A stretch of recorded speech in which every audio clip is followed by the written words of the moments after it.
Welcome home. This is the Irish Roots Cafe, where every day's a holiday and there's always room for one more. Come right this way. Have a seat with me today in the corner booth celebrating our 107th week. Sweeney, clear that floor. Katie, bar the door. Molly, put on another pot of Irish coffee and bring out the Irish dancers. It's time we get this show on the road. We've got another full house today, not a chair to spare. Hey, I'm Mike OLaughlin, your host, and you can reach me on my webpage at irishroots.com and check out the written show notes on my blog there any old time. There's a lot of links there for you can just click on. A lot of things I'm talking about here you can just go and click on, and it makes things even better than they are now. And remember, you can call 816-256-3360 to leave your comments on my recorder. Try it. You'll like it. Well, among today's topics, the Irish family name of the week is Webb. The masked Irish grave that's been found in America, dating all the way back to around 1832. The Waterford Furnace closes for the first time. The book of the day is The Fall of Irish Chiefs and Clans. One of the videos of the day is the Ryans and Fannings of Tipperary. Number 6, the Nutt House is overrun by squirrels in Ireland. And number 7, the St. Patrick's Day Parade in Montreal video from this year. Hey, that reminds me, you've got to take a look at all my podcasts if you can. I've got a link on the blog, and you can get them right off our webpage at irishroots.com. And I'm just about ready to start that Irish Song and Recitation Festival. It's just that one more hour a week I need to get it done, and it's just ready to go. It'll be another good one. And gosh, you know what? I think we need to cover the notes for the week right now.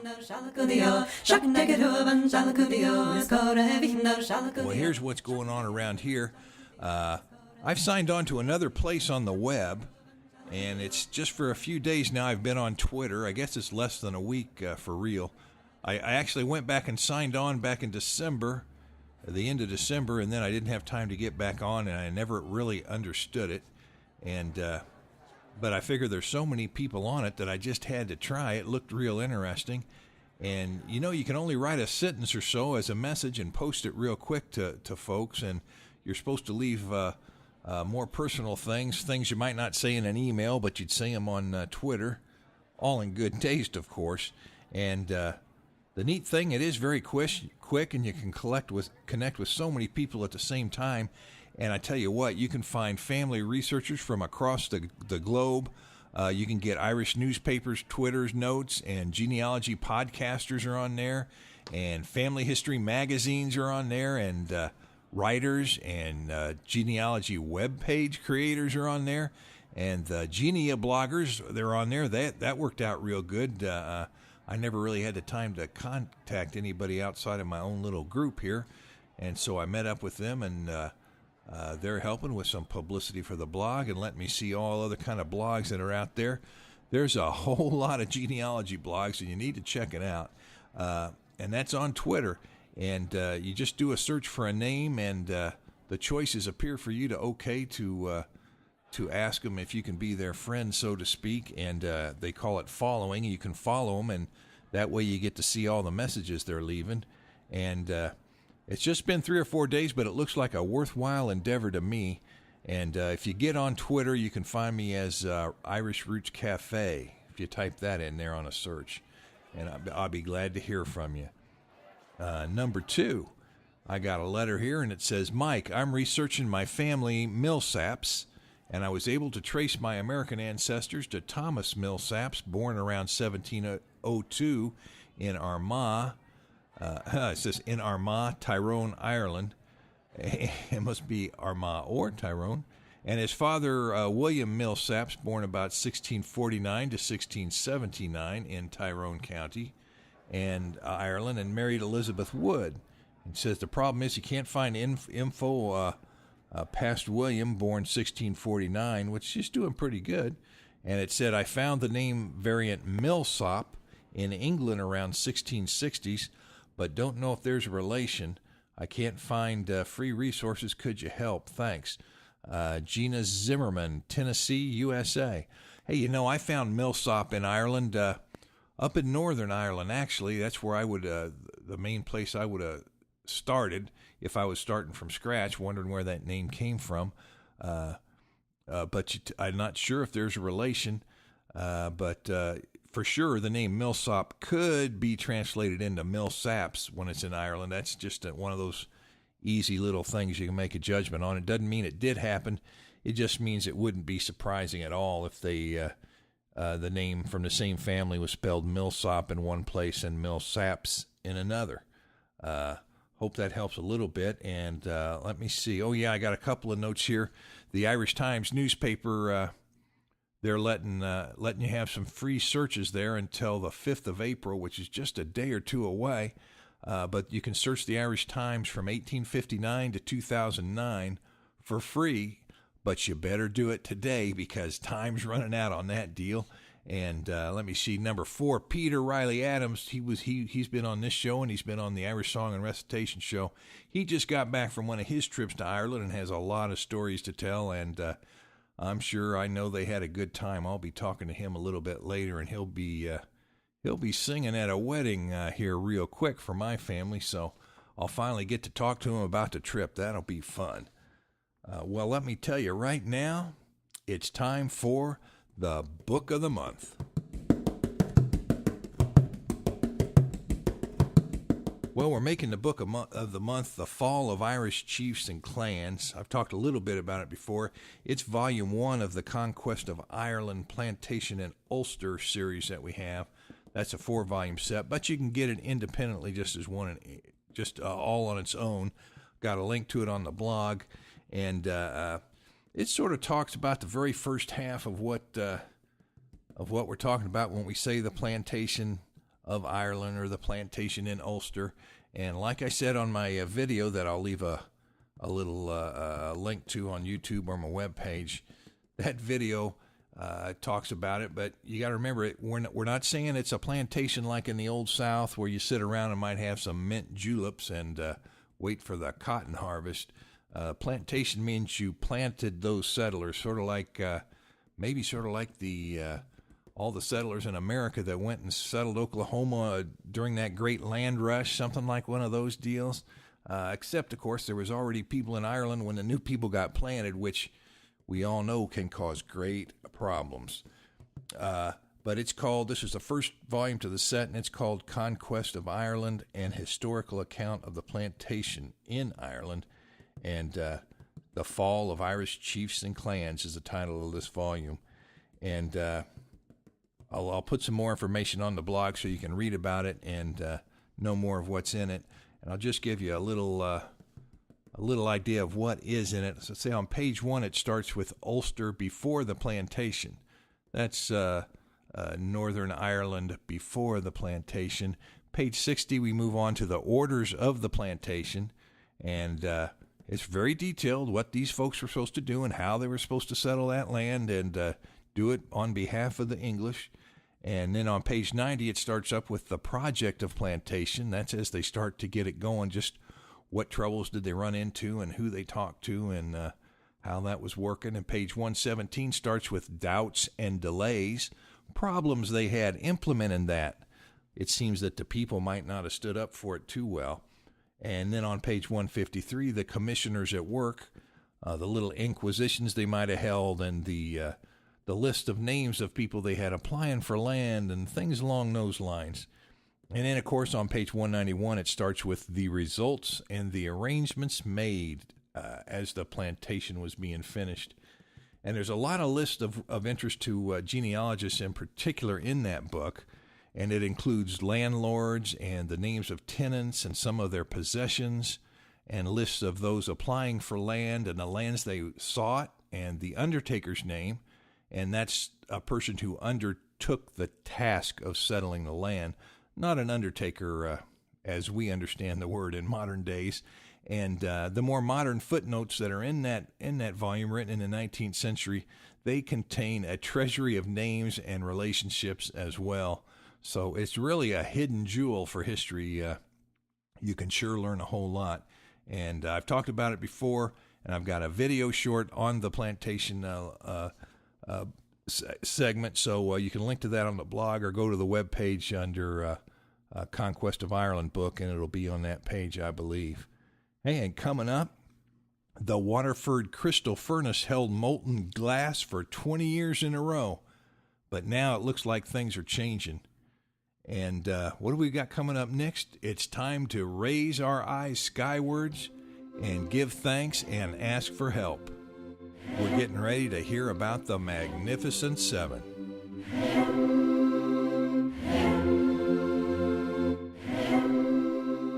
Well, number one, renewing member Mary Beth Delaney of Warwick, New York.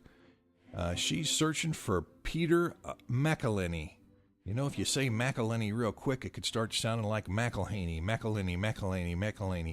So that's just a thought. I can't do things right anymore. When I look at a name, I automatically think of 3 or 4 different ways to say it or pronounce it or spell it. It's a hazard of doing this genealogy Irish family history thing, I think. And she says she has records from 1798 in Ballinammuck, County Longford, and as she's looking for links in Donegal. And she's particularly looking at links in Inishowen. So that's right up there in Donegal, so you'll be able to know just what she's looking for and contact us if you can be of help. Number 2, new gold member Rich Cummings of Pittsburgh, Pennsylvania, is researching the Webb family, and that's W-E-B-B. We'll have more on that name later in this podcast.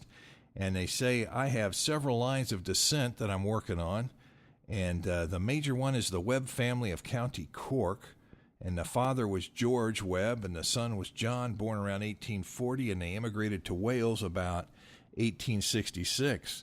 It sounds like you got a traveling family there, a little wanderlust, and he says, I'm stuck buying everyone's book, probably a Protestant family it was. And he says, I looked at Bannon's, lots of Webbs in Cork, but just can't connect John with his father, George. I know that John died between 1867 and 1901. That's a huge year range. And he keeps thinking that the names of John's children will be a clue, but no success. Okay, well, you know, you're right. The names of children can help you point in the right direction, especially if you're looking for several different Webb families or looking at several different branches of that name.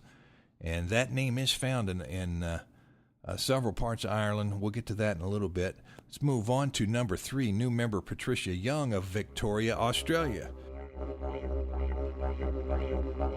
Researching Day and Daly. Daniel Day married Mary Daly, and they both lived in Kings County as far as she knows.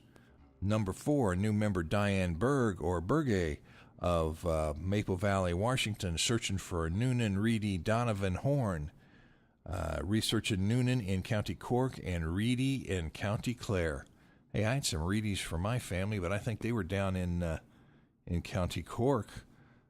Number 5, new member William O'Reilly of Dearborn, Michigan, searching for O'Reilly. And I wanted to let you know your Irish Families book and the Mac, Mick, and O book has shipped out to you.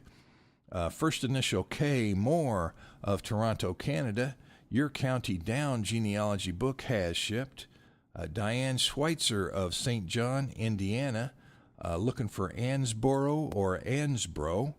Your County Mayo genealogy and family history notes has shipped.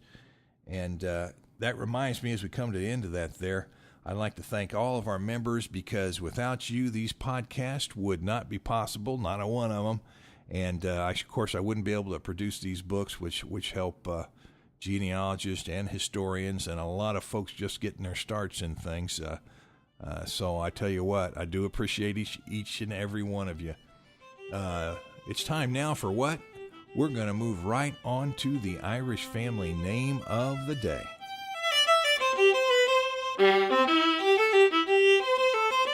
Well, the name for today is Webb.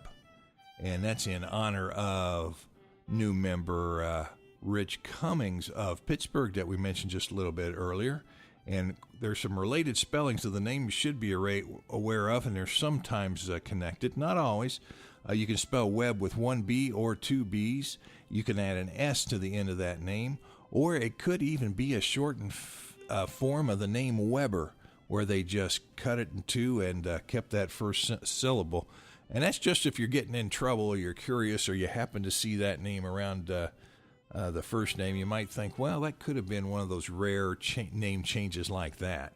I found some instances in variant spelling group number 2038 from the Master Guide to the Various Spellings of Irish Family Names. Link to that on the blog, too. Well, if we take a quick look at the history of the name, just take a little bit from the Book of Irish Families, Great and Small, that I wrote. That's the master volume to the Irish Families Project, which is the 34-book set on Irish families that I've put together.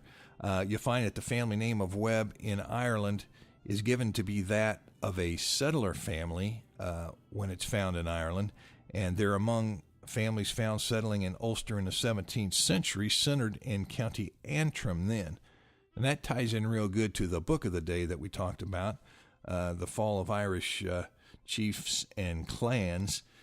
So that sort of ties together there. Although your particular Webb family may not be related to them, some of them definitely came in right at that time. Now, not unexpectedly, the family is also found in Dublin records, and you're going to see several more that we find here on our free surname search. Now, let's take a look at the Irish family coats of arms. I wonder if the Webb family has any arms. Let's just see here. We'll take a look in the Irish Book of Arms, and sure enough, we're in luck today. There's illustrated arms shown for the Webb family of Kilmore, Nenagh, County Tipperary. And let me see, it's just a black and white drawing from a couple of 100 years ago, I think, or at least around 100 years ago. And there's a large, bold cross on that shield, and there's a star in the center of that cross. And I think there might be some fleur-de-lis there around too, but that gives you a rough idea of what it looks like. Hey, remember also that coming up later, we're going to talk about Una Nutt, and she changes her opinion of wildlife real quickly. And I had to smile when I read this one. I think you'll enjoy it too. But let's finish up here with the free master index search of Irish names at irishroots.com. We found that family several times. I'll just use a few examples here just to show you what you might pull up on your name, or tell you how to use that thing. It'll tell you what counties that name's found in. Is it in a lot of counties or just one? Well, here's 7 instances. We found Mr. Webb in the Londonderry Lands and Families book, and we found Webb cited in the Families of County Limerick, as well as Webb of Ballygubby, Ballyhennessy, and Rathgonan. Number 3, we found William Webb in County Sligo Genealogy and Family History Notes book. And then we found first initial J. Webb of County Armagh Genealogy and Family History Notes. Number 5, we found Webb listed several times in our County Tipperary genealogy book. And let's just pull it back to America for a second here. We found Webb spelled with those 2 B's. All these references are spelled with a double B. We found that in the Missouri Irish book that I put together many a year ago. And number 7, we've also found the surname Webb in Families of County Kerry, Ireland. So now we've got a picture that although Webb wasn't a tremendously common name, they were in a lot of different locations in Ireland, and we don't know if those families were all related or all unrelated, but they probably came from outside of Ireland and settled in Ireland over time. And that brings us up. We're going to take a look now at the websites of the week.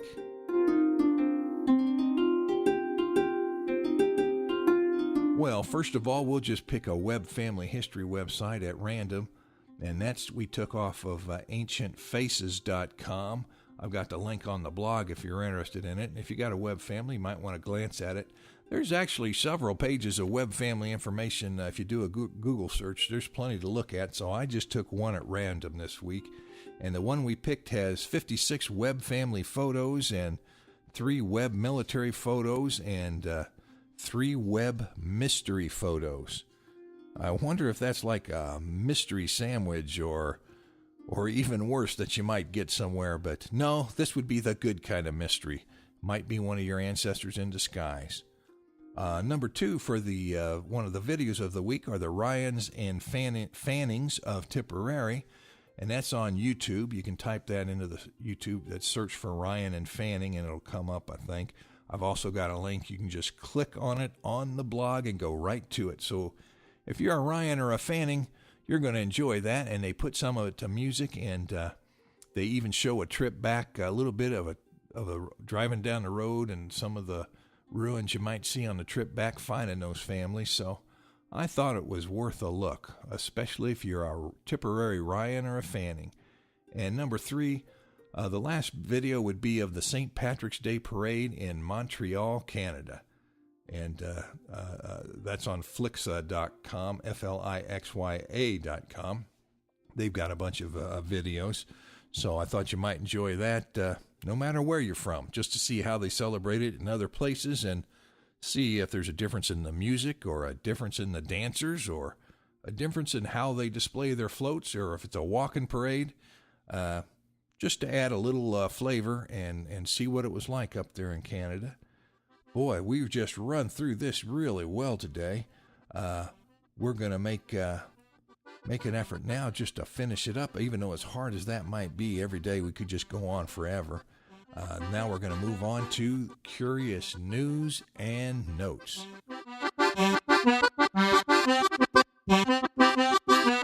Well, we read in the Irish Times that a Ballymena gentleman got his ear bitten off in a sectarian attack in that town in Antrim. And it said, luckily the ear was picked up and sewn back on at the hospital. But boy, I tell you, we don't need to hear much about that kind of thing, do we?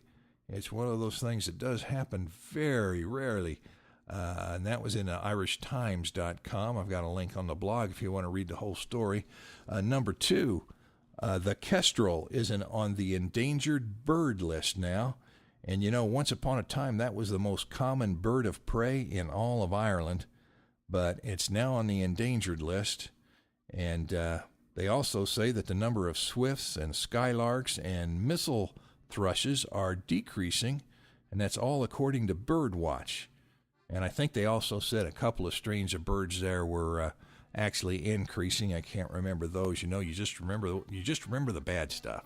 You don't remember the good stuff a lot of the times. But the link on on Irish Times from irishroots.com on my blog will take you right there if you want to see the whole story.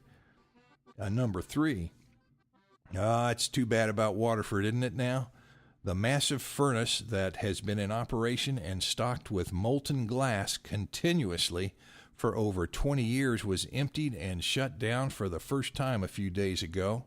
It marks the end of mass production at Waterford Crystal at Ireland's Kilberry plant. And I think they said they might start it up again, but it's not going to run nonstop anymore because the times they are changing. You better take that money and save it while you got it. Don't squander it because one of those days winter comes and you have to be prepared. We're all learning that lesson. Number 4, one of the benefits of operating under EU law, that's the European Union that Ireland's now a part of, one of the benefits is that they banned the cutting of turf in Ireland, and they designated certain areas as special places of conservation. So that meant that some 32 bogs and 800 working turf cutters were affected by that ban. And, by 2014, it's supposed to expand to 139 bogs. And it's just amazing that we can worry so much about bogs. And there's a lot of problems in this world. And not to say that it's not worthy to preserve some bogland, but maybe they're taking it to extremes. Maybe our priorities aren't quite in order. But who am I to judge? The ban was temporarily reversed last week to hold off until the end of the year. And that might have something to do with not wanting to put people out of work. There's a stimulus plan that didn't cost any money. Number 5, Who was that Belfast woman who cared for the baby elephant in her backyard during World War II? Well, it was none other than the elephant angel Denise Weston Austin, one of the first female zookeepers in the Belfast Zoo. And you know, that was a sad time during World War II, and many animals were sacrificed. They were actually killed at the zoo because people feared that the animals would escape after the zoo was bombed, if it was bombed from the air by the Germans. So rather than risk the population, they did that. But she took care of that elephant, and it must have ended up all right, huh? And I've got a link to that whole story on the blog. You can read more about it in the herald.ie. Number 6, now for you real wild animal lovers out there, I'm telling you, sometimes you got to beware. But Una Nutt of Mora, County Down, she thought that the visiting gray squirrels were just so cute at first, and then things one day started to change. They chewed one hole through her roof, a couple of holes through her roof, and they were tunneling through her walls, and they lived under the floorboards.